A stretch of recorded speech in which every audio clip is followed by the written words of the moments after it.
So how about them Indiana Pacers, huh?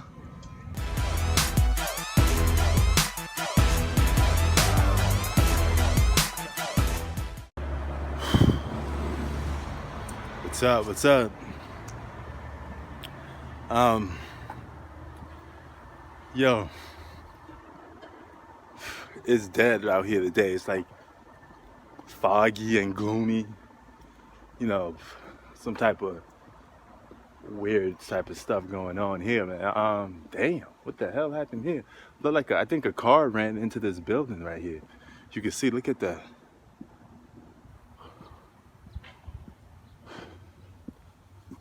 Yeah, man. I'm a little out of breath because I'm walking up a hill. This block is like walking up a hill. Basically, it's up. It's going upward. So it takes a lot out of you. Yo, I want to talk. Damn, this apartment building look nice, boy. I want to talk about the Indiana Pacers for a minute. This team, they're a playoff contending team, of course. They got some good pieces with Victor Oladipo, you know, and things of that nature. They have damn, out of breath a little bit. Old boy from Milwaukee Bucks, you know, point guard. He was a good player for the Bucks last year. They got good pieces, man. They got a good backcourt with both of them dudes. But who could they get to take them to the next level going into next season or beyond? This team is already a playoff contending team. So how do you turn a playoff contending team to a championship team? It's a good question. One, you look to upgrade as much as possible during free agency. So basically, damn, the hill is over with, thank God. I'm catching my breath. But you look to upgrade as much as possible during free agency. You got good veterans like Serge Ibaka, Marc Gasol, Tristan Thompson. If he gets a buyout, he'd be good for the Indiana Pacers. They could use a play like that. And he's in the top 3 for offensive rebounding. So if you could get your hands on Tristan Thompson, that'd be great. And hey, man, they had talent like Paul George. I mean, just imagine if he could come back, because he'd be a free agent after 2 seasons with the Clippers. And I think there's a good chance he won't resign, because no matter how you look at it, the Clippers gonna probably split 2 of their years together. So I think they're gonna be 1-1. I think they're gonna get a championship. It could either be this season or next season, but they're gonna lose to the Lakers one of these years. I got them losing to the Lakers next year, but I could be wrong. It could be this year. But let's say if you, crazy thought right here, let's say if you was able to get Paul George back, you team him up with Malcolm Brandon. Now, I'm pronouncing his name a little wrong, but you know how I'm talking about. You team him up with that dude, Malcolm, and you team him up with Victor Oladipo. With Paul George, you get yourself good perimeter players. And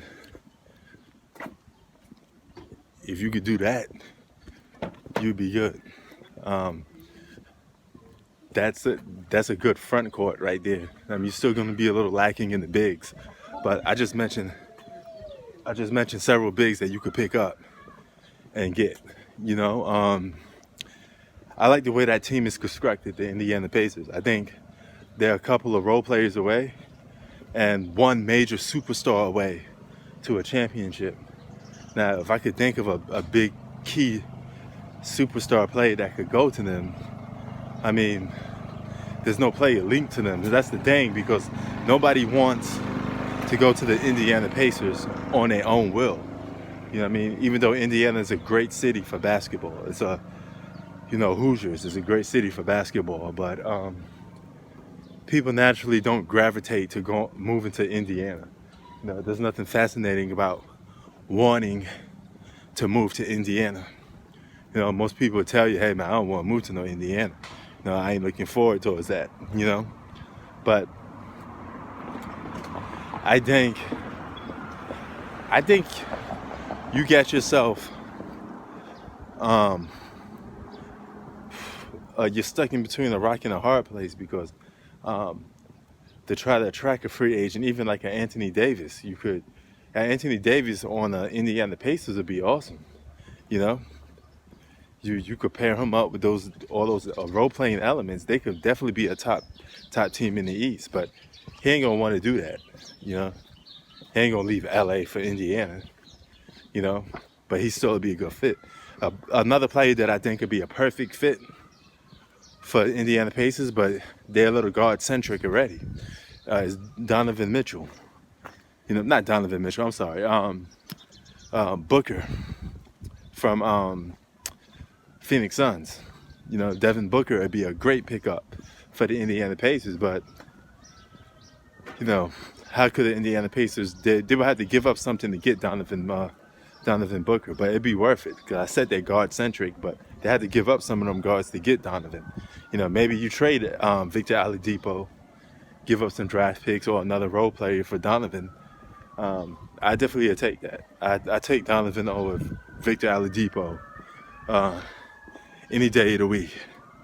So I'm rocking with that, man. That's a top pick for me. You pit him up with Malcolm Brogdon, and those two guys together is still a good backcourt, but it's an upgrade of a backcourt if you could get Devin Booker. Why I keep calling him Donovan Mitchell? I don't know why I keep thinking about Donovan Mitchell for some reason. But if you could pair those two guys up, you'd be perfect. You'd be perfect for those players. Yeah, then you got some good bigs, like I said, to pick up. You would have to get lucky to the draft because there's not nobody willing to come to Indiana. So you have to find a diamond in the rough for a draft pick, which would be kind of hard. Because you make the playoffs, you're not going to get you're going to have a good GM by your side because you have made the playoffs, meaning you're not going to get an easy, straight out the gate player that you think can make a big impact without doing some research on them first. You have to find a diamond in the rough, like Draymond Green to the Golden State Warriors, stuff like that. So we'll see how that comes about. But yeah, man, Indiana Pacers looking good for the future. And they got a good squad, man. You guys need to follow them a little more because they're a good squad. They're a good team. But anyway, I'll leave it off at that. Peace.